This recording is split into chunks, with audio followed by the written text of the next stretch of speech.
नमस्कार दोस्तों, जय Shri Krishna. Welcome to our YouTube channel X-ray universe. जैसा कि आपको पता है, हमारी चेस्ट की सीरीज़ चल रही थी। आज का जो अपना टॉपिक है वो है अपाइकोग्राम व्यू। अपाइकोग्राम व्यू में क्या पेशेंट प्रिपरेशन रहेगी, इंडिकेशन रहेगी, पेशेंट पोजीशन रहेगा, इस वीडियो में हम ये सब जानेंगे। पिछले वीडियोस में हमने चेस्ट पीए, चेस्ट एपी, चेस्ट लेटरल और चेस्ट ऑब्लिक के बारे में देखा था। जिन्होंने नहीं देखा है जाके देख लीजिए। और अपाइकोग्राम व्यू आज हम करते हैं। अपाइकोग्राम व्यू की पेशेंट प्रिपरेशन क्या रहेगी देखते हैं। All metallic material should be removed from waist of region. जैसा कि हमने सारे चेस्ट के पिछले चेस्ट के वीडियोस में देखा था, पेशेंट की प्रिपरेशन जो रहेगी इसमें यही रहेगी कि आपको मेटल के मटेरियल को वेस्ट ऑफ रीजन से रिमूव करवाना है। Patient put on hospital gown, और पेशेंट को इन केस अगर पेशेंट के क्लोथ्स के अंदर कोई आपके मेटल का मटेरियल इंक्लूड हो रहा है तो हम उसे चेंज करने के लिए हॉस्पिटल गाउन देते हैं। अब मेटल के मटेरियल में आपकी mobile, coins, jewellery, ATM card वगैरह सब कुछ रिमूव करवाना है, वो सब इंक्लूड हो जाता है उसमें। जैसा कि आपको इस पिक्चर में दिख रहा होगा, अपाइकोग्राम व्यू मेनली अपाइसेस ऑफ चेस्ट या अपेक्स ऑफ लंग्स को देखने के लिए किया जाता है। इसके अंदर पेशेंट आप स्टैंडिंग में भी रख सकते हैं या स्टूल पे भी बिठा के रख सकते हैं, सिटिंग पोजीशन में भी कर सकते हैं। सिटिंग पोजीशन में उनके लिए करते हैं जो पेशेंट कैपेबल नहीं होते, अदरवाइज हम स्टैंडिंग में भी कर सकते हैं। तो क्या है इसके इंडिकेशंस देखते हैं। Apex of chest, apex of chest का क्या मीन है यहाँ पे। लेट्स सी, ये आपके लंग्स है। ये जो आपके अपर पोर्शन होता है इनको बोलते हैं हम अपेक्स, और ये जो आपका लोअर पोर्शन होता है इसको बोलते हैं बेस।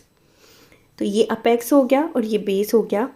अपेक्स या अपाइसेस जो होते हैं वो फर्स्ट रिब होती है आपकी, उसके अबव आपके ऊपर का जो पोर्शन होता है उसको हम बोलते हैं apex of chest. Region under clavicle bone, clavicle bone मैंने आपको बताया था ऐसे होती है क्लेविकल बोन। तो ये क्लेविकल बोन और ये आपके लंग्स, क्लेविकल बोन के नीचे और अपाइस आपके फर्स्ट रिब से अबव जो भी पोर्शन होगा, इस पोर्शन को देखने के लिए हम अपाइकोग्राम व्यू करते हैं। चेस्ट इन्फेक्शन, इन केस आपके अपर पोर्शन में लंग्स के चेस्ट इन्फेक्शन है, उसको देखने के लिए हम अपाइकोग्राम व्यू करते हैं। टीबी, ट्यूबरक्लोसिस, ट्यूबरक्लोसिस कौन से बैक्टीरिया की वजह से होता है, माइकोबैक्टीरियम ट्यूबरक्लोसिस की वजह से, इसको देखने के लिए भी हम अपाइकोग्राम व्यू करते हैं। पेशेंट पोजीशन क्या रहेगी अपाइकोग्राम व्यू की देखते हैं। Patient is asked to stand on the chest stand 10 to 12 inch forwarded in AP position. Patient को हम बोलते हैं कि आप 10 से 12 इंच आगे खड़े होइए चेस्ट स्टैंड से, और एपी पोजीशन, एपी क्या होगा, anterior to posterior. Anterior to posterior में रेडिएशन आपकी आगे से पीछे की ओर जाती है, तो पेशेंट का जो फेस होगा, जो एंटीरियर पोर्शन होगा वो ट्यूब की साइड में होगा, और जो बैक पोर्शन होगा वो पेशेंट के चेस्ट स्टैंड की तरफ होगा। जैसा कि आपको इस इमेज में शो हो रहा है कि ये जो आपका एंटीरियर पोर्शन है वो ट्यूब की तरफ है, और जो पोस्टीरियर पोर्शन है वो कैसेट पे टच हो रहा है। तो क्या पोजीशन रहेगी, पेशेंट को हम बोलेंगे कि 10 to 12 इंच फॉरवर्डेड खड़ा होना है आपको, और आपको एंटीरियर टू पोस्टीरियर पोजीशन में खड़ा होना है। Both hands should be on the iliac crest. Iliac crest क्या होता है मैंने अपने पिछले वीडियोस में भी बता रखा है, फिर बताती हूँ मैं। इलियक क्रेस्ट आपके पेल्विक जो पोर्शन होता है उसमें 3 बोन्स से बनता है, इलियम, इस्चियम, प्यूबिस। तो इलियम के अंदर जो आपके अपर पोर्शन होता है उसको बोलते हैं हम इलियक क्रेस्ट। तो जो दोनों हैंड्स होंगे आपके वो होंगे इलियक क्रेस्ट के ऊपर। Thumbs should be face towards chest stand. अब एंटीरियर टू पोस्टीरियर पोजीशन में पेशेंट खड़ा है तो उसका जो थंब होगा वो चेस्ट स्टैंड की तरफ होगा। इस पिक्चर में दिख रहा होगा, इसमें पेशेंट के हैंड्स जो है वो इलियक क्रेस्ट पे नहीं है। हम इलियक क्रेस्ट पे रखवाएंगे पेशेंट के हैंड्स, और उसका जो थंब होगा वो पीछे कैसेट स्टैंड की तरफ होगा। Cassette is placed in width wise on the chest stand. Cassette को हम विड्थ वाइज पोजीशन में क्यों रखते हैं, क्योंकि आपको मेनली अपाइसेस देखना है चेस्ट के, लंग्स के अपर पोर्शन देखना है। डायफ्राम वगैरह को अपन को इसमें नहीं देखना होता, इस वजह से हम पेशेंट को जो कैसेट होती है वो हम विड्थ वाइज पोजीशन में रखते हैं चेस्ट स्टैंड के अंदर। Patient is asked to lean back on the X-ray cassette in such a way that all the weight of the patient should be on the cassette with maintaining the balance। अब इसमें क्या होगा, patient को हमने खड़ा किया है 10 to 12 inch forwarded में कैसेट स्टैंड से। तो पेशेंट को हम बोलेंगे कि आप आगे होइए और अपने जो शोल्डर पोर्शन है, अपनी जो बैक पोर्शन है, उसको पूरा आप कैसेट पे वेट डालिए अपना। जैसा कि इस पिक्चर में आपको शो हो रहा है कि पेशेंट जो है वो टेंट आगे की तरफ बैठा हुआ है और उसने जो अपना शोल्डर है, अपना जो बैक पोर्शन है, उसका सारा वेट अब कैसेट पे डाल रखा है और पोस्चर को मेंटेन कर रखा है, अपने वेट को मेंटेन कर रखा है। सिटिंग पोजीशन में वेट को मेंटेन करना इजी होता है, स्टैंडिंग पोजीशन में थोड़ा डिफिकल्ट हो जाता है, बट स्टिल हम पेशेंट को प्रॉपरली पोजीशन बनवाते हैं। जब तक पेशेंट कंफर्ट नहीं हो हम अपना एक्सपोजर नहीं करते हैं। तो पेशेंट को हम बोलते हैं कि आप अपने हैंड्स को इलियक क्रस्ट पे रखिए और अपने शोल्डर पोर्शन को, अपने बैक को आप पूरा लीन कर दीजिए, पूरा वेट अपना कैसेट पे डाल दीजिए और फिर हम बोलते हैं आप अपना वेट बैलेंस मेंटेन करके रखिए ताकि पेशेंट हिले डुले नहीं और अपना जो एक्सरे है वो अच्छे से कैप्चर हो पाए। Mid sagittal plane of the patient should be over the centre of the cassette. Mostly हमें यही ध्यान रखना होता है कि जो पेशेंट का मिड सैजिटल प्लेन है वो कैसेट के सेंटर पे होना चाहिए, क्योंकि अपन को दोनों पोर्शन, दोनों लंग्स को देखना होता है, एक को नहीं देखना होता है। तो प्रॉपरली आपका जो एक्सरे आ जाए, कैप्चर कर सकें आप प्रॉपरली, कोई भी चीज़ आपके कटे नहीं। इस वजह से हम ये ध्यान रखते हैं कि जो मिड सैजिटल प्लेन है पेशेंट का वो कैसेट के सेंटर पर रहे। Upper end of the X-ray cassette should be 3 to 4 inch above the shoulder reason.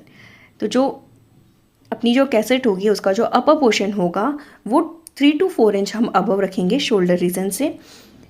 Centre should be pass through xiphoid process with 20 to 25 degree cephalic angle. तो जो अपन centre रे पास करेंगे वो ज़ीफर्ड प्रोसेस से करेंगे और आपका जो एंगल होगा वो होगा सिफेलिक एंगल। दो टाइप के एंगल देते हैं हम, दोनों ट्यूब्स के अंदर देते हैं, सिफेलिक एंगल और caudal angle. Cephalic angle towards the head होता है, जब हम ट्यूब को हेड की तरफ रोटेट करते हैं वो होता है सिफेलिक एंगल, और कॉर्डल एंगल वो होता है जब हम ट्यूब को away from head, away from head क्या हो जाएगा, फुट, तो जब हम ट्यूब को फुट की तरफ रोटेट करते हैं तो वो होता है कॉर्डल एंगल। इसमें जब अपन एंगल देंगे वो होगा सिफेलिक एंगल। सिफेलिक एंगल में कितना डिग्री देंगे, 20 to 25 डिग्री। जैसा कि आपको इस पिक्चर में शो हो रहा होगा, फर्स्ट पिक्चर में हमने इसमें ट्यूब में एंगल दे रखा है, ये सीधी नहीं है ट्यूब बिल्कुल भी, आपने इसमें एंगल दे रखा है। क्यों? क्योंकि आपको सिर्फ अपाइसेस देखने ही अपर पोर्शन के, तो ये आपके इजीली इस पोजीशन में कैप्चर होंगे और अच्छा सा कैप्चर होगा वो। तो पेशेंट को हमने बोल दिया कि आपको आगे खड़ा होना है, दोनों हैंड्स इलियक क्रेस्ट पे रखवा दिए। पेशेंट का मिड सैजिटल प्लेन है वो आपके सेंटर पे होना चाहिए कैसेट के। पेशेंट का हम फॉरवर्डेड लीन बैक करवाएंगे, बैलेंस को मेंटेन करवाएंगे और जो आपकी कैसेट होगी वो 3 to 4 इंच अपवर्ड होगी शोल्डर रीजन से। सेंटर है हम पास करेंगे ज़ीफॉइड प्रोसेस से, विथ एंगल जो होगा वो अपना 20 to 25 डिग्री सिफेलिक एंगल लेंगे।